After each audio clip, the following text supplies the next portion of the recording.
IPL में केरला और कर्नाटका के मैच में केरला ने कर्नाटका को 20 रन से हरा दिया। नहीं, केरल से आने वाले राजस्थान के लिए खेलने वाले संजू सैमसन की टीम ने कर्नाटका से आकर यूपी के लिए खेलने वाले केएल राहुल की टीम को हरा दिया। Well, that's the beauty of Indian Premier League कि सारा देश एक साथ हो जाता है। लेकिन कमाल का मैच था यार, और इस कमाल के मैच में जो कमाल की कप्तानी संजू सैमसन ने दिखाई वो गजब की थी। मतलब मजा आ गया। मुझे लगता है कि दोनों टीमों के बीच में एक बहुत जबरदस्त मुकाबला था, लेकिन मुकाबले में संजू की कप्तानी जो थी वो शायद राहुल पर भारी पड़ गई और इसी वजह से केएल राहुल की टीम 20 रन से हार गई। हालांकि इस मैच में जितनी तारीफ आप संजू सैमसन की कैप्टनसी करेंगे उतनी ही तारीफ आपको उनके बॉलर से करनी होगी, और खासतौर पर वो गेंदबाज जो डेथ ओवर में गेंदबाजी कर रहे थे, खासतौर पर आवेश खान और संदीप शर्मा। बिकॉज सामने दुनिया का सबसे विस्फोटक बल्लेबाज निकोलस पूरन था, सामने कमाल लाजवाब राहुल थे, और वीरेंद्र सहवाग ने कमेंट्री बॉक्स से कह दिया था कि अगर ये दोनों 18-19 ओवर तक रह गए तो ये मैच लखनऊ की झोली में। सबको लग भी यही रहा था, लेकिन फिर क्या गेंदबाजी होती यार। 15वें ओवर में सिर्फ 5 रन, 17वें ओवर में सिर्फ 7 रन, 19वें ओवर में 11 रन। निकोलस पूरन सभी 6 बॉलें खेलते हैं। निकोलस पूरन जैसा बैट्समैन 6 बॉल पर हर बॉल पर हिट करने की कोशिश करता है। 11 रन, उसमें से भी एक चौका मिसफील्ड था। और फिर आवेश Khan, oh my goodness, 20th over केवल 6। संदीप शर्मा की जितनी तारीफ कीजिए उतना कम है। संदीप शर्मा राजस्थान रॉयल्स के लिए फर्स्ट चॉइस नहीं थे। आप याद कीजिए, लास्ट ईयर इन्हें प्रसिद्ध कृष्णा की चोटिल होने पर लाया गया था और कृष्णा इनकी फेवरेट चॉइस है।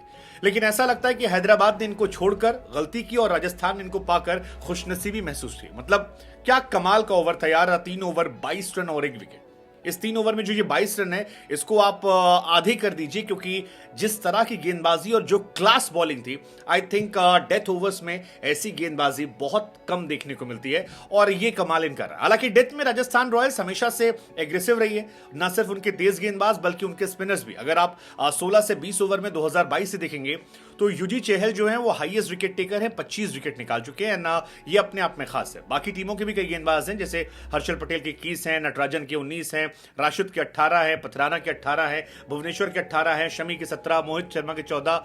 लेकिन राजस्थान एक ऐसी टीम बन गई है जो डेथ ओवर में भी अच्छी गेंदबाजी करती है और शुरुआती ओवर में भी कहर डालती है। आप ट्रेंट बोल्ट का वो ओवर देखिए। ट्रेंट बोल्ट आते हैं, शुरुआत करते हैं और पहला ओवर डॉट बॉल, चौका, डॉट बॉल और फिर 5ही बॉल पर विकेट और फिर डॉट बॉल। अगले ओवर में आते हैं डॉट बॉल जो सर में लगती है और बहुत ज्यादा शेक कर जाते हैं पडिक्कल। उसके बाद अगली गेंद पर क्लीन बोल्ड, चारों खाने चित होते हैं पडिक्कल, और उसके बाद 3 डॉट बॉल और फिर सिंगल।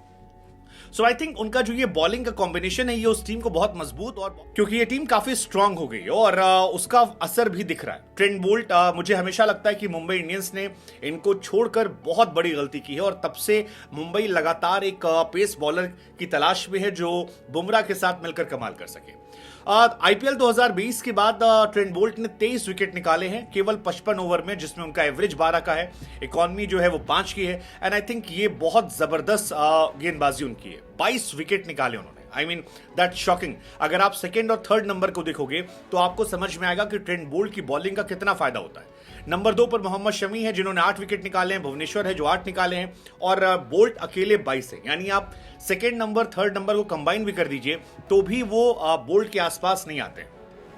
हालांकि इस मैच में इतिहास ने फिर से खुद को दोहराया। संजू सैमसन जो आईपीएल के पहले मैच में मानो कसम खा के आते हैं कि मैं हर बार चलूंगा। 2020 से हर बार वो चलते हैं। 2020 में जब पहली बार खेलने आए तो 74 रन मारे थे 32 बॉलों पर। 21 में पहले मैच में शतक मार दिया था, 119 रन। 22 में आए 55 रन मारे 27 बॉल पे। 23 में आए 55 मारे 32 बॉल पे, और 24 में 82 मारे उन्होंने 52 बॉल पे। ना वो हर साल है। संजू सैमसन उन खिलाड़ियों में आ चुके हैं जो आईपीएल में 80+ रन के मामले में हाईएस्ट स्कोरर्स में से हैं। मतलब आप उस लीग में है जहां पर विराट कोहली है, शिखर धवन है, राहुल है, रोहित शर्मा, रैना के साथ वो भी 7 नंबर पर हैं, और ओवरऑल वो 4 नंबर पर आ गए। तो ये संजू के लिए एज अ प्लेयर बहुत शानदार है, क्योंकि वर्ल्ड कप।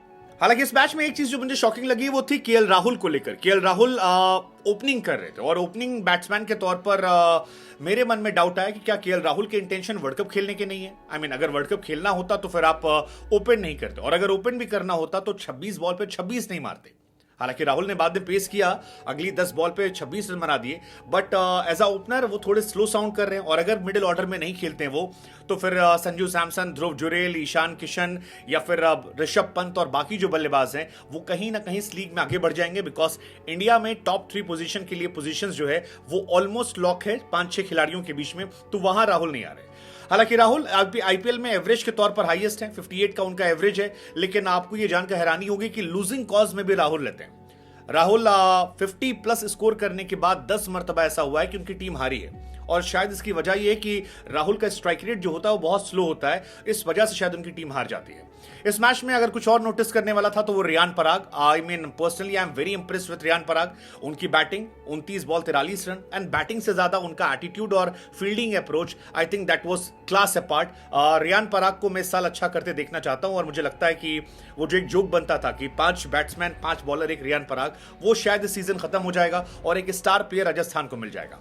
बाकी ओवरऑल राजस्थान रॉयल्स एक बैलेंस टीम नजर आ रही है, लखनऊ भी एक बैलेंस टीम है, लेकिन मुकाबला जो था मेरे हिसाब से वो एक नंबर का